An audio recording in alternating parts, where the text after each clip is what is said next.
infância extremamente difícil.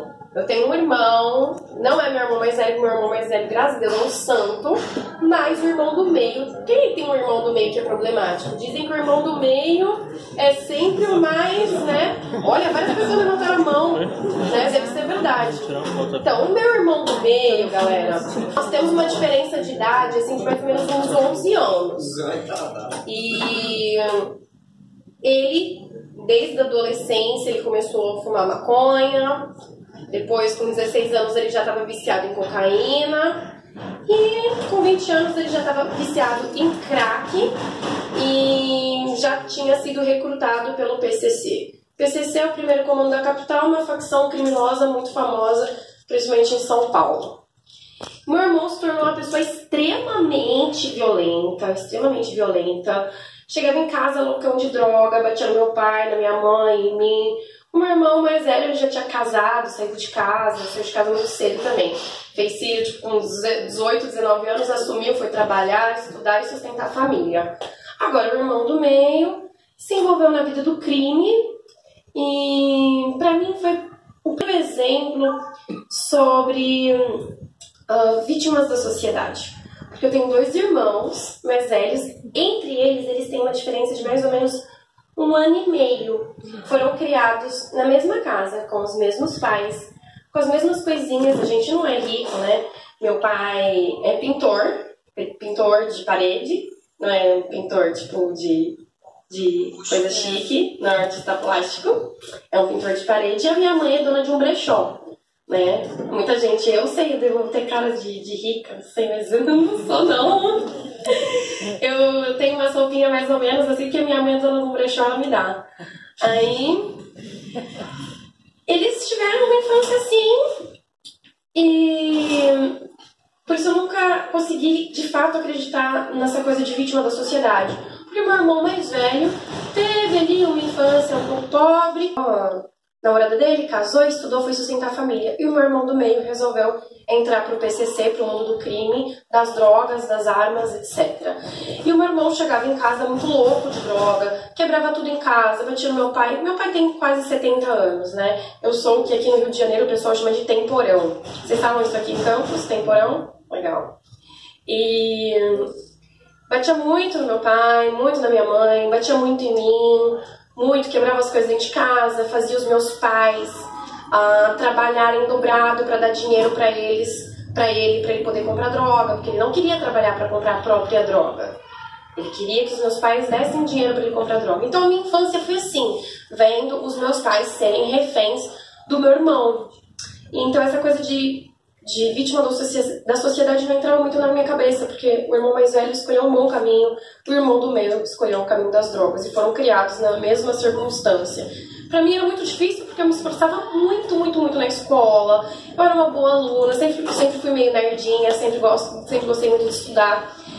E eu não tinha o reconhecimento dos meus pais. Meus pais estavam sempre preocupados com o que meu irmão estava fazendo, qual traficante que ia na porta de casa querer quebrar tudo atrás do meu irmão, qual clínica de internação que a gente vai botar o seu irmão agora. Então, por mais que eu me esforçasse para chamar a atenção dos meus pais, eu não conseguia. E isso foi me deixando cada vez mais triste, cada vez mais depressiva. Quando eu fiz 16 anos, resolvi que eu ia bater de frente com meu irmão, que eu ia mandar ele embora de casa. Meus pais sempre tiveram uma postura de vítima, eles nunca tiveram coragem de chamar a polícia, de denunciar. Então eu senti que eu precisava crescer para eu colocar o meu irmão para fora de casa. Com 16 anos eu achei que eu ia conseguir fazer isso. Além de levar uma surra, meu irmão colocou uma arma calibre 38 na minha boca e disse que explodia minha cabeça. Eu tive que ir embora. Eu fui embora de casa, eu tive que aprender a ser o meu pai e ser a minha mãe. Eu caí no mundo, morei na rua, morei na casa de várias pessoas, troquei sexo por um lugar para dormir várias vezes, por comida. Com 17 anos eu já estava no mundo da prostituição para pagar um lugar para eu poder viver, para poder pagar a minha universidade, que o primeiro sonho era me formar na escola, porque nenhuma das pessoas da minha família tinham se formado no ensino médio, nem meus irmãos, nem minha mãe, nem meu pai. E o meu segundo sonho era fazer faculdade, porque na minha cidadezinha de 200 mil habitantes, tipo, a minha mãe tinha tanta vergonha dos vizinhos, que sempre ouvia as gritarias, meu irmão bater em todo mundo. Então, da minha cidadezinha, gente, é chique quando você fala, ai, minha filha é universitária. E eu queria dar esse gosto pra minha mãe, sabe? Dela poder falar isso pras amigas dela, dela poder ter esse orgulho. Então, eu pagava a minha faculdade com o dinheiro da prostituição. Como todas as pessoas, todas as mulheres que estão na prostituição, o meu destino não foi diferente. Não foi diferente. Eu sofri um abuso sexual que me devastou completamente e eu tinha 17 anos. Eu nem sabia o que eu estava fazendo lá. E eu tinha uma depressão muito grave, muito grave. Fiquei viciada em remédios antidepressivos, tipo Rivotril, esses remédios assim. Eu já me cortava, eu comecei a praticar automutilação desde que eu tinha 11 anos. Agora vocês imaginam uma criança de 11 anos de idade. Meu pai tinha aqueles aparelhos de barbear, sabe? Antigos, que você tem que desrosquear assim pra tirar gilete. E eu tirava, me cortava, limpava e colocava de volta. Então eu tenho cicatrizes no corpo todo. Nos braços, no peito, nas pernas, na coxa aqui, principalmente. Chega que a pele ficou preta de tanta cicatriz. Na panturrilha, na barriga. E eu fazia isso desde os 11 anos de idade, porque eu não tinha ideia de como resolver os meus próprios problemas. As únicas pessoas maiores, né, responsáveis por mim eram os meus pais, e meus pais deixavam o meu irmão, não é que eles deixavam o meu irmão ser cruel comigo, eles estavam impotentes diante daquela situação. 7, 8, 9 anos de idade, o meu irmão, quando estava chapado de droga, queimava cigarro na minha cabeça. Eu tenho várias marcas, várias cicatrizes. E com 19 anos de idade, passado tudo, depois de tudo que eu passei, depois de tudo que eu sofri, eu fui conquistada pelo feminismo, cooptada pelo feminismo em 5 segundos. Eu simplesmente, aos 19 anos, abri um site de notícias, não lembro se era o G1, se era o UOL, e vi uma notícia que dizia: feministas são presas protestando de topless. Eu olhei, achei aquilo lá, curioso. Não fiquei nem a favor nem contra, só achei muito curioso. E resolvi ver o que era. Beleza. Não tinha muito material, isso foi em 2011. Não tinha muito material sobre feminismo no Brasil, eu li algumas coisas em inglês e eu fiquei apaixonada pela foto. 5 segundos eu virei feminista, porque a foto eram de meninas magras, frágeis, bonitas, e elas estavam aparentemente apanhando da polícia, só que elas não estavam fazendo cara de dor, elas estavam lutando de volta, elas estavam apanhando, mas elas estavam com expressões faciais de luta, de coragem. E pela primeira vez eu olhei aquilo na minha vida, quantas vezes eu apanhei e eu ficava encolhida no chão, chorando. E de repente eu vi umas meninas pequenas e frágeis como eu era, jovens como eu era, e elas tinham força pra lutar de volta. Eu falei: isso é ser feminista? Então eu vou ser feminista. Foram 5 segundos, gente. É uma imagem muito bem trabalhada com marketing, muito bem composta na sua composição. Isso foi suficiente para me cooptar. Eu mandei um e-mail para elas, viajei para a Ucrânia, fiquei 1 mês na Ucrânia sendo treinada. Parece conversa assim de filme, né? De conspiração mundial, mas eu fiquei 30 dias na Ucrânia sendo treinada. Tem até um vídeo muito legal para vocês pesquisarem depois no Google, porque o Fantástico me acompanhou nessa viagem e reproduziu partes desse treinamento. E eu fui treinada por líderes e militantes da ex-União Soviética. E isso acontece o tempo todo. E eu fui enviada para o Brasil com o intuito de trazer o feminismo e a ideologia de gênero através da cultura e principalmente da mídia, dos canais midiáticos, da TV, dos programas de televisão, etc.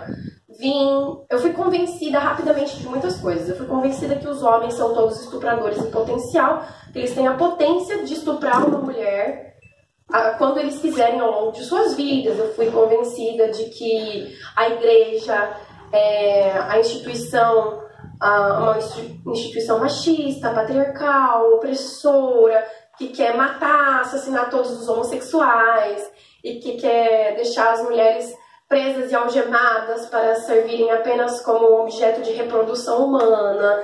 Fui convencida de todas essas coisas. E para uma pessoa como eu, que sofreu tanto na mão de tantos homens errados, esse tipo de coisa começa a fazer sentido quando alguém mais velho, que está acolhendo a gente, que está amando a gente, fala que os homens são realmente estupradores em potencial. Enfim, eu virei a feminista mais famosa do país.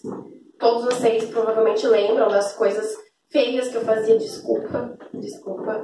Se vocês prestarem atenção nos primeiros protestos que eu fiz, vocês vão ver que o fim era legítimo, os meios é que não eram. O primeiro protesto que eu fiz foi contra a violência obstétrica no Brasil.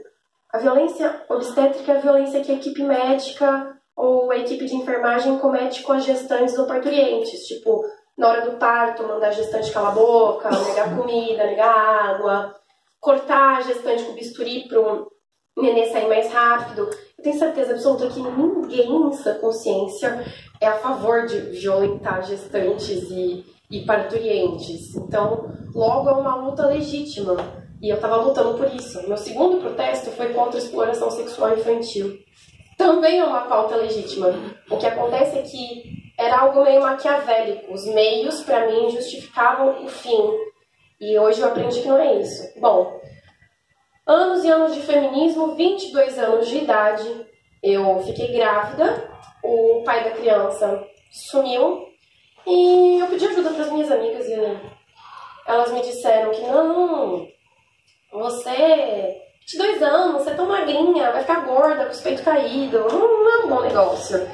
Além do mais, isso que tá dentro da sua barriga, tipo, não é um bebê, é um coágulo de sangue, um amontoado de células, é uma coisa. Não esquenta não. E me deram 4 comprimidos de remédio abortivo de presente. Eu fiz um aborto clandestino e eu quase morri. Eu tive uma hemorragia muito séria. Fiquei 6 dias internada.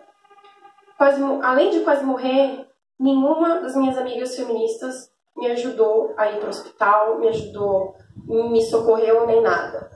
Absolutamente nada. Me largaram no meu apartamento para eu morrer. Enfim.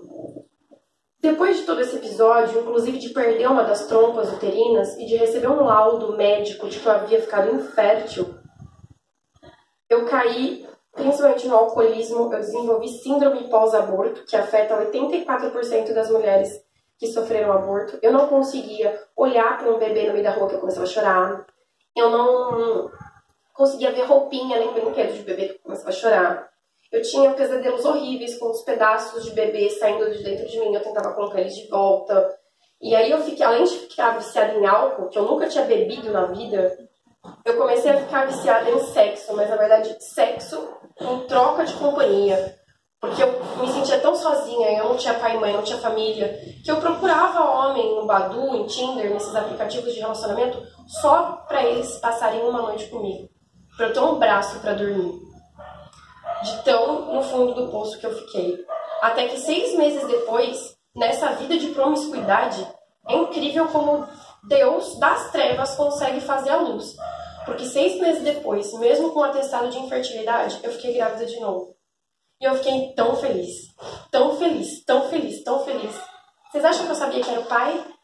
Nesse mundo feminista em que o empoderamento e a independência da mulher é você praticar o amor livre, o poliamor, onde a monogamia é algo completamente antiquado, antigo e machista, você ser propriedade de alguém. Eu fiquei em dúvida entre 3 caras que era o pai do meu filho. Mas, por fim, não importava. Eu fiquei apaixonada pela minha gestação. Eu senti a vida, sabe, crescendo dentro de mim. 18 dias de gravidez, eu tava escutando o barulho do meu filho já, do coraçãozinho dele. Eu sentia ele chutar, eu sentia que meu corpo tava diferente. Aquilo que tava dentro de mim não era um amontoado de células, nem um coágulo de sangue, nem um feto, nem um embrião. O que tava dentro de mim era um bebê, uma criança. As 2 palavras que as feministas mais têm medo de falar. Porque é a verdade. Então, eu tinha muita vontade de voltar para a igreja. E decidi voltar, pedir perdão a todos os cristãos. Todo mundo sabe que nesse meio caminho, isso já tem quase 3 anos. Porque meu filho já tá quase 3 anos. Todo mundo fala, e aí, seu filho já tá com 1 aninho, gente? O meu filho já tá com quase 3. passou, o tempo passou, graças a Deus. E isso é um pouquinho da minha história pra vocês. Prometo que eu já vou começar o que eu tenho que começar, mas é pra vocês entenderem como que eu cheguei aqui. Agora, pra dar a introdução pra começar a palestra, algumas coisas que me afastaram definitivamente do feminismo foi perceber... Eu vou bater mais forte. Mas sabe o esforço de concentração que eu tô fazendo aqui, gente? Você não tem noção. Mas vamos lá. Alguém pode convidar essa pessoa pra vir aqui na palestra também, né? Alguém pode... Daqui a pouco, se ele começar a bater, eu vou convidar ele. Não tem problema não. E o que eu tava falando mesmo? Ninguém percebeu que eu tenho déficit de atenção, né? Ah, obrigada. Segunda vez que você me ajuda hoje. Obrigada. Já achei um lugar seu, uma assessoria de memória. Legal. Gente, algumas coisas que me afastaram de toda essa realidade. A primeira foi... Eu sei que é um assunto polêmico, tudo é polêmico, mas se a gente evitar de falar das polêmicas, a gente não avança na nossa vida intelectual, a gente não avança na nossa vida espiritual, a gente tem que falar. Uma coisa que eu não consegui entender... Quando surgiu, mais ou menos lá em 2015, 2014, a conversa sobre redução da maioridade penal, eu não conseguia entender por que as feministas eram contra. Eu via que toda a minha timeline de feminista, assim, todo mundo era contra. Só que eu não conseguia tirar da cabeça aquele caso emblemático do Champinha, que era um jovem de 17 anos que estuprou por 5 dias... e degolou com uma faca cega uma menina de 16 anos. E o Champinha, até hoje, isso já tem o quê? Uns 15 anos? Uns 10, 15 anos? Até hoje, o Champinha não foi preso, o Champinha está apreendido, mesmo já maior de idade, ele está apreendido numa casa de recuperação em São Paulo, que por mês tem um gasto de R$42 mil ao Estado, só para o Champinha. Então eu não conseguia entender, e nessa casa ele tem aula de horta, ele tem aula de culinária. Esse é o tratamento que o nosso Estado dá para um assassino, monstro, estuprador. Então eu não conseguia entender isso. Poxa, mas o feminismo quer defender as mulheres? Poxa, um cara de 16 anos, ele sabe que não é para estuprar. Na verdade, uma criança sabe que não é para estuprar. Né? Tem um sobrinho de 12 anos, ele sabe que não é pra fazer isso, mas nem vamos falar sobre redução da maioridade penal para 12 anos. Vamos deixar igual tá no projeto de lei de 16. Então eu não consigo entender. Se as feministas querem lutar pela segurança da mulher, por que elas estão lutando contra isso? Se estupradores existem e eles estão impunes, porque o Estatuto da Criança e Adolescente diz que ele é uma criança e não pode ser punida. Não é uma criança, é um estuprador. Então eu tinha essa opinião divergente. E as minhas amigas feministas me criticavam muito, muito, muito, muito. Aí a outra coisa que eu não conseguia entender, que também é uma questão polêmica, era a questão da legítima defesa, de você poder andar armado ou não. E eu não conseguia entender por que as feministas eram contra, porque